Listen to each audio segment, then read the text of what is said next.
Hello again and welcome, everybody. Thank you for joining us for the third of our seminars exploring the subject of word and letter, book and speech. I'm Lucy Barrett and I'll be hosting today along with Martin D. and Richard. Today's presentation will last about 40 minutes, during which attendees' mics will be muted. The talk will be followed by a Q&A session when attendees may unmute themselves. It gives me enormous pleasure to welcome Todd Lawson. Todd is Professor Emeritus of Islamic Thought at the University of Toronto. He has published numerous books and articles, usually to do with the Quran and its interpretation. His most recent book, Intimacy and Ecstasy in Quran Commentary, is a study of the first major work by Sayyid Ali Muhammad Shirazi, most widely known as the Bab. Currently, Todd is writing articles and doing continued research on the figure of Joseph in the Islamic intellectual and mystical tradition, with special interest in the way that the Quranic covenant may be associated with his story and the implications this might have for our current predicament. In addition, Todd is working on the topic of emotions in scripture, especially the Quran, and also a project on Islamic eschatology. Today, Todd will be exploring our theme of word and letter, book and speech through his talk, Ibn Arabi's Alphabet of Prophets, Spirit and Form of the Fuṣūṣ. Todd, please unmute yourself and begin your presentation and screen share when you're ready. Thank you. Thanks very much, Lucy. Lovely introduction. Wonderful to be here and see everyone. Thank the Society for inviting me, especially Stephen. And it's such a terrific topic. It's been a tremendous pleasure to think about this and nothing else for the last couple of months. And so I'm grateful for that as well. There's quite a bit of material, and I think the best thing is to just dive in and start. Right, Ibn Arabi's Alphabet of Prophets, Spirit and Form of the Fuṣūṣ. So the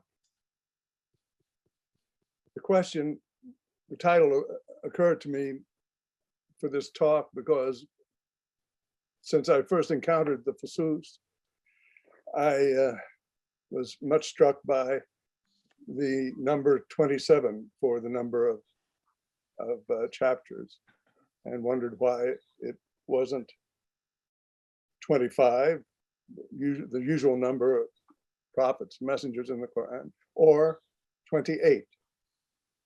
And so I've spent the last little while trying to think about this a little bit. Before we get to that, I want to just give some background from the Quran to rehearse what everyone knows already, but I think it's never too much to demonstrate that Ibn Arabi came by his ideas quite honestly as a son of the Quran. So some of these verses will come in handy for later discussion. The approach is to the Fuṣūṣ and to Ibn Arabi's writings in general is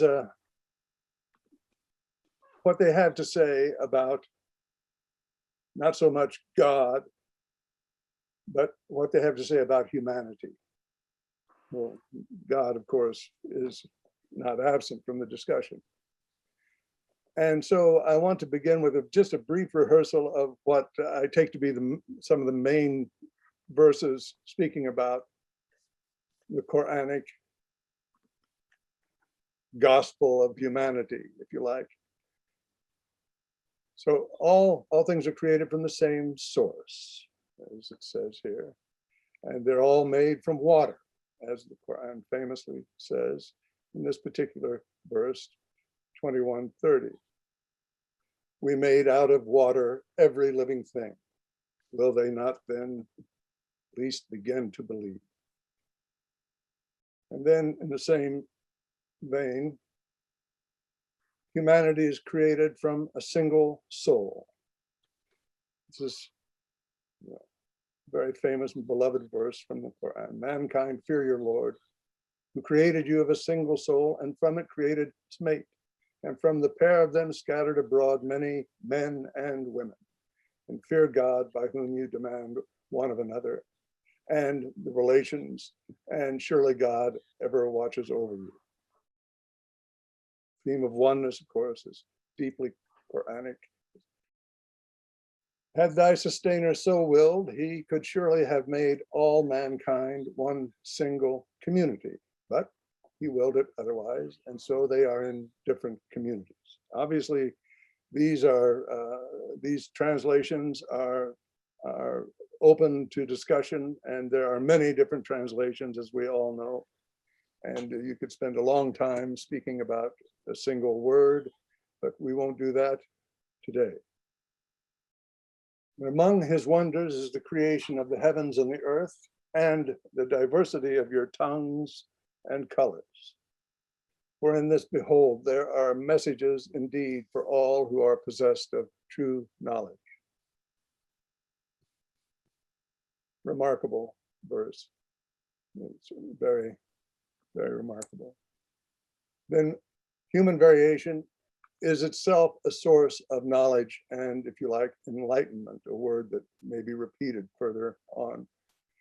O mankind, behold, we have created you all out of a male and a female, and have made you into nations and tribes, so that you might come to know one another. Verily, the noblest of you in the sight of God is the one who is most deeply conscious of him. Behold, God is all-knowing, all-aware. This is a response, of course, to the earlier verse stating that if God had wanted to, he could have made everyone a single community.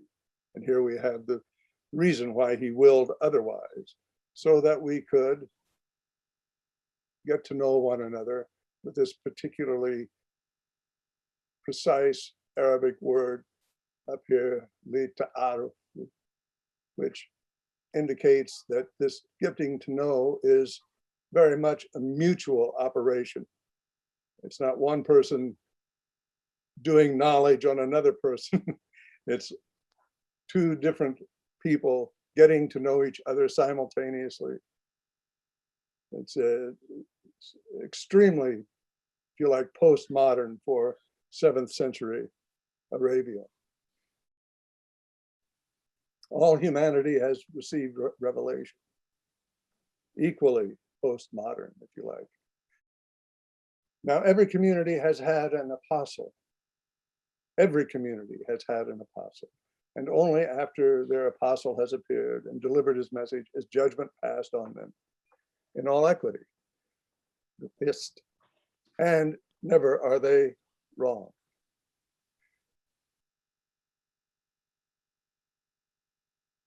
And never have we sent forth any apostle otherwise than with a message in his own people's language, so that he might make the truth clear unto them. It's very, very clear, very, very logical, very methodologically sound, if you like.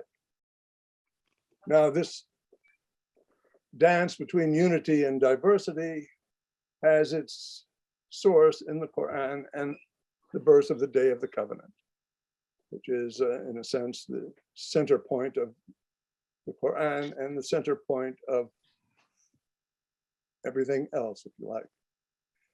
Recall when thy Lord, sustainer, brought forth their offspring from the loins of the children of Adam, called upon them to bear witness about themselves or against themselves. Am I not your sustainer? To which they all answered, yea, indeed do we bear witness thereto. Of this we remind you, lest you say on the day of resurrection, verily we were unaware of this, or lest you say, verily it was but our forefathers who in times gone by began to ascribe divinity to other beings beside God. And we were but their late offspring. Wilt thou then destroy us for the doings of those inventors of falsehoods? This is a beautiful, beautiful verse, as everyone knows, much beloved by mystical tradition, but not only the mystical tradition. It's informed and had a strong influence on Islamic historiography and arts and letters from the beginning.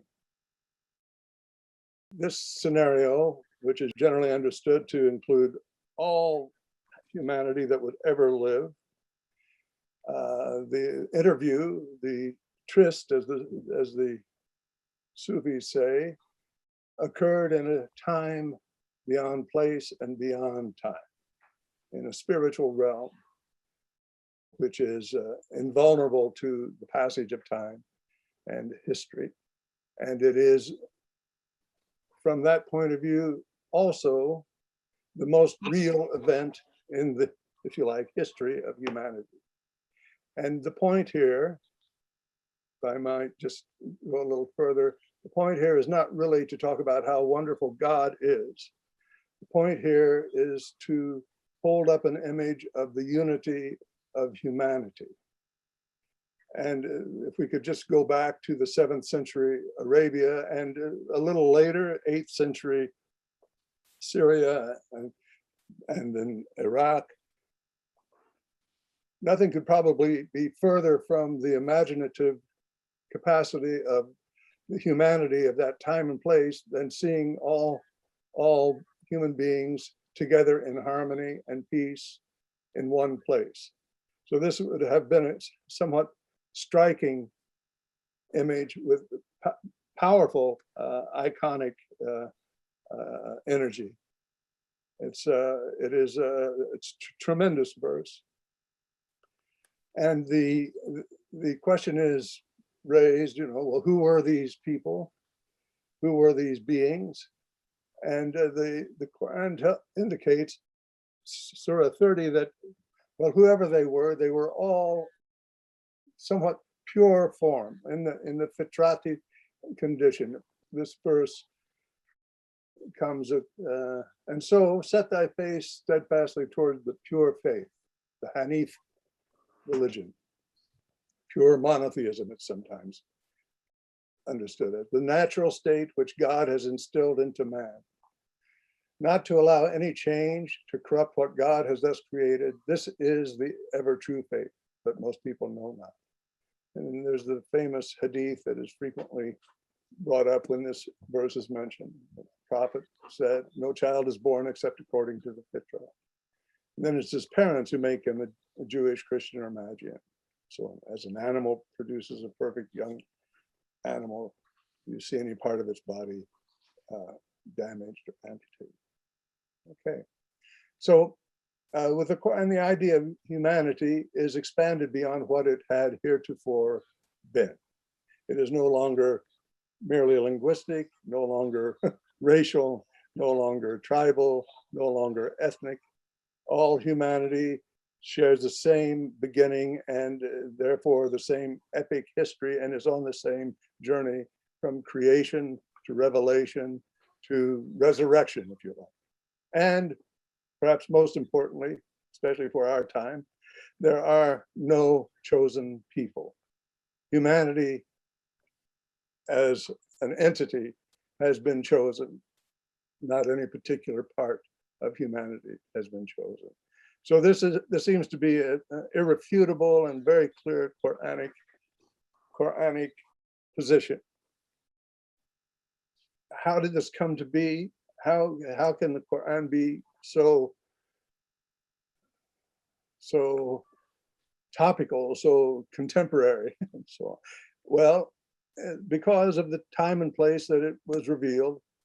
This is the famous timeline from Hodgson's Venture of Islam, which we focus down here in this very important axial age, where, I mean, I'm doing this a little bit because it's important to think about history, even though time may be an illusion, history, unfortunately, is not.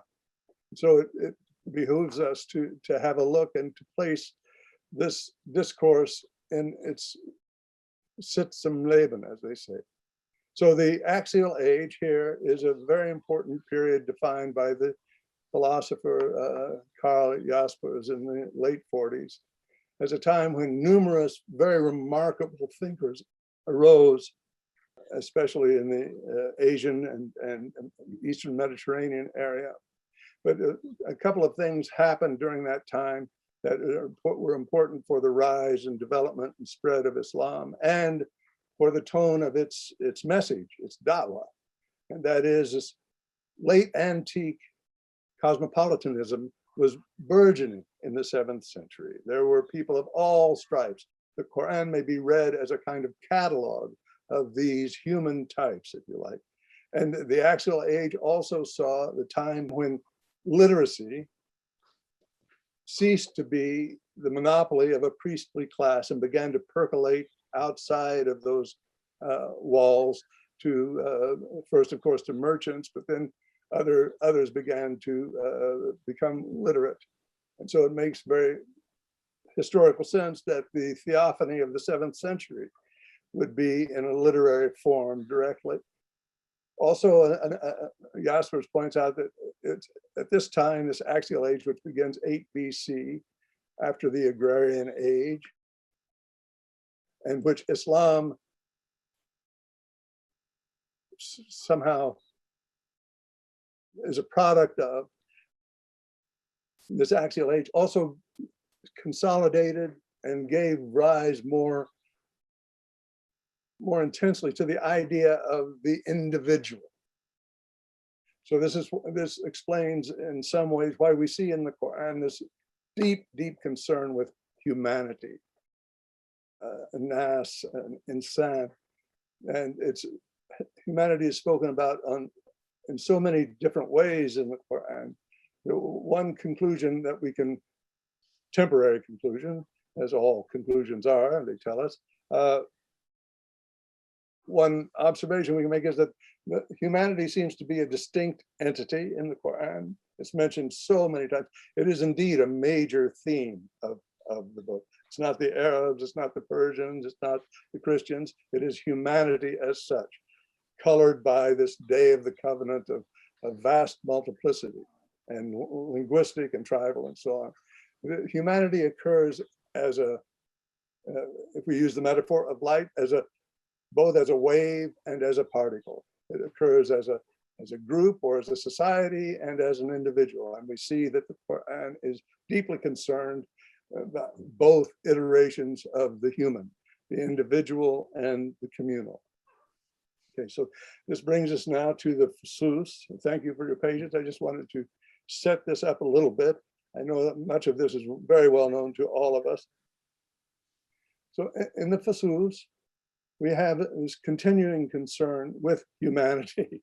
In fact, it wouldn't be possible to say that it's as much about being human as anything else it is about.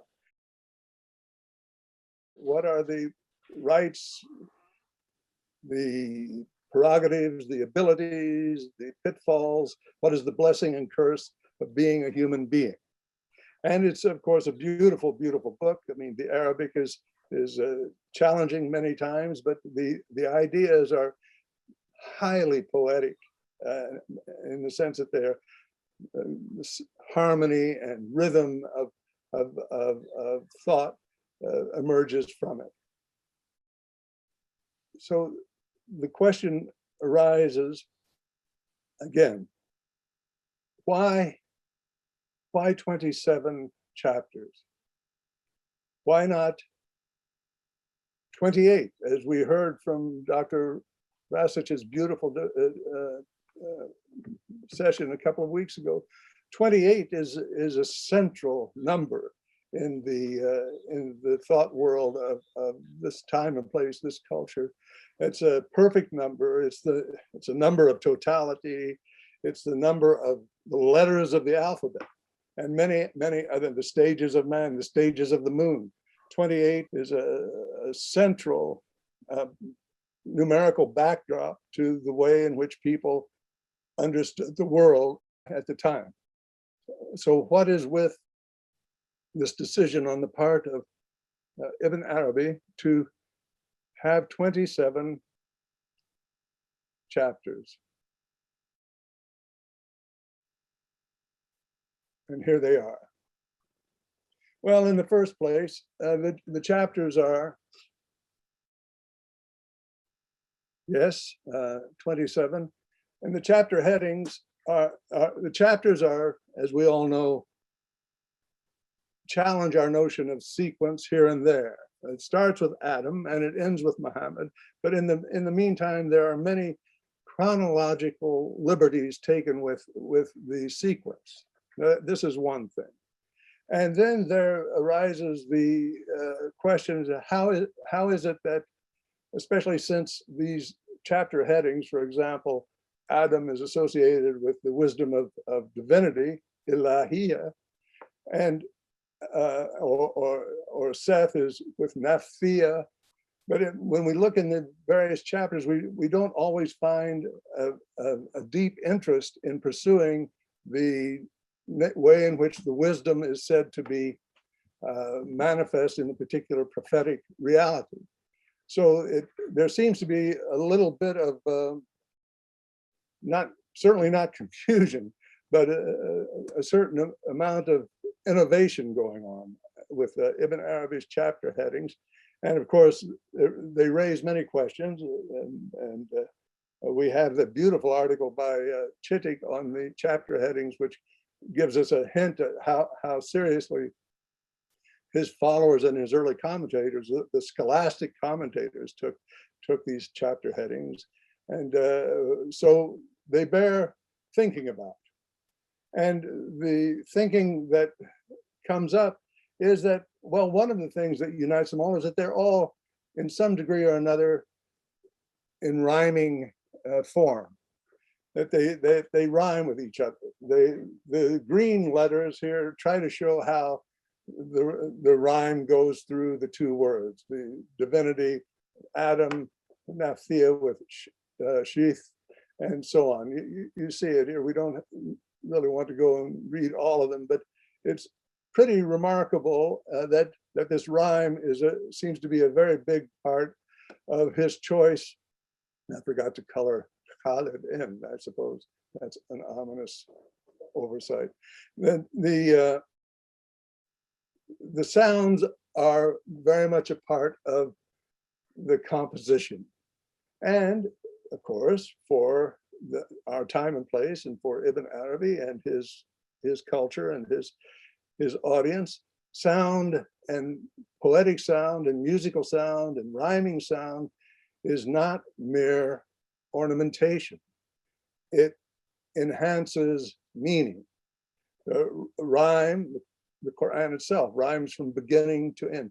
Rhyme indicates a kind of conceptual event in which things are seen to be just, and if you use a dirty word here, rational and understandable, then the rhyme is part of this operation. So we see here, but even if we understand this part of the Fuṣūṣ chapter headings, it becomes difficult to equally understand where the number 27 comes from. I mean, for me, it's difficult. I don't know. I'm hoping somebody will have some information about this during the Q&A. But for the moment, I decided a long time ago to think of them as letters. This might be conditioned by my own concern and knowledge of the writings of the Bab, who, as you may or may not know, began his ministry or his da'wah, his charisma, when he was encountered by 18 separate individuals whom he called the letters of the living. So each one of these disciples or followers of the Bab was known as a letter. So I perhaps have imported that notion here into looking at the Fuṣūṣ. But I mean, it's particularly questionable since the word in the chapter headings is kalima and not harf, that we understand. But we also understand that those are precisely the kinds of categories that seem to dissolve in the general atmosphere of Ibn Arabi's thought, that a letter can become a word and a word can become a letter is not something terribly unusual or scandalous in this thought world. So if we consider them elements of the alphabet, it also helps us think about something else to do with the Fuṣūṣ. That is, as a summary of Ibn Arabi's work, it is, of course, very popular and extremely influential from the beginning until today. However, it does not represent what Dr. Rasic identified as a central element in Ibn Arabi's work and thought, that is precisely lettrism. There is, the word letter occurs not even 10 times in the Fuṣūṣ. And there is no contemplation of individual letters, and even the word point is not to be found. So this is quite a departure from the form and spirit, if you like, of the Futuhat and other writings, where the deep concern with the way in which letters function and operate is very much part of the program. So it may be that if this intuition has any merit, that these are letters that take the place of the lettrism of the other works. Rather than having alphabetic letters, we now have these 27 letters. But they're letters with a difference, because they're letters that do not express one simple sound, as we know from reading them. Each one of these prophets is made up of many different types of spiritual attributes and tendencies and inclinations and achievements and failures. And so this is a new kind of letter with which to perhaps construct new kinds of words. But it raises the question again, why 27? Why does he leave, if they are letters, why not 28 to give the sense of completion and round out the statement that he's making here? And then, if it is true, what would be the likely candidates to assume the role of the 28th letter of Ibn Arabi's alphabet of prophets in the Fuṣūṣ? So a number of possibilities are some more compelling than others, suggest themselves. That emptiness itself, or unanswered continuance, carrying on thinking about something, is as important as anything else in the Sheikh's oeuvre, as presented, for example, by the important word and concept, sarayan, which has to do with the circulation of ceaseless circulation of divine energy throughout the cosmos and all things that are in it. So this is a continuing motion, which may be indicated here. And it's Sarayan's companion, the famous point, which is the first thing that circulates through all of creation. The point, as you know, has a huge role in the writings of Ibn Arabi as the beginning of everything, as the holy of holies, so this might have presented itself as a possibility. The dynamic sort of operation of this meeting of the point with the Sarayan. It could be that he wishes us to think of the idea of walaya, which is the classical institution that follows prophethood. And if it is walaya that occupies the 28th place in this alphabet, then of course we immediately think, well, maybe he's considering himself to be the 28th integer in this list.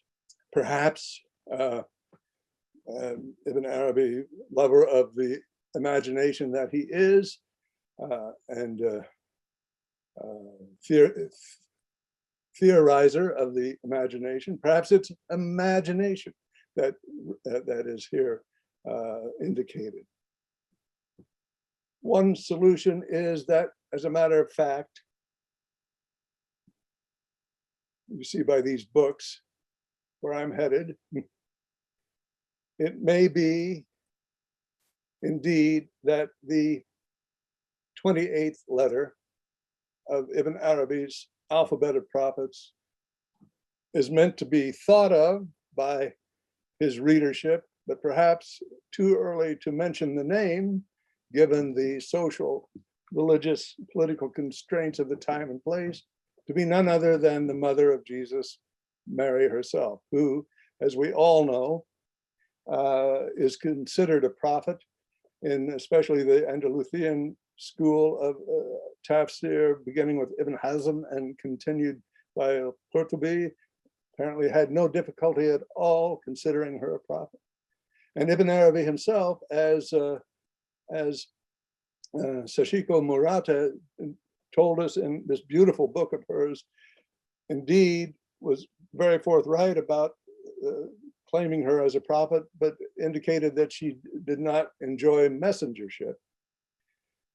Perhaps this was all he could allow himself to say at such a time. But it seems clear that beginning with Corbin and perhaps even earlier, that our thinking about Ibn Arabi has been wandering toward this idea of Mary, mother of Jesus, as a prophet. And this would solve the problem of who the 28th letter is.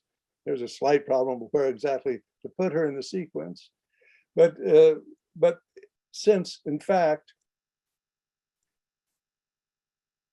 it is Muhammad's revelation that leads us to thinking this way about Maryam, perhaps it is fitting that she come after Muhammad as the,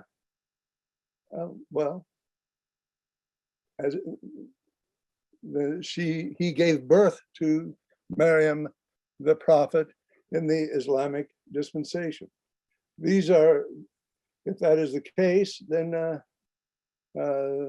we have a perfect number, the number 28. And we see, if we take the number in half, 14, we think of the Shi'i tradition, where Fatima, the analog of Mary, in that tradition, Fatima, it is no problem at all to give to Fatima all the same status and divinity that the prophet and the imams have. She is an equal bearer of walayat, not nabuwa necessarily, but walayat. This is still a pretty dramatic position in the context of gender relations of the time and place over the last 1400 years. So this is the idea I wanted to share with everyone. And I thank you for giving me the opportunity to do that. And I think I've said more than enough. Thank you all.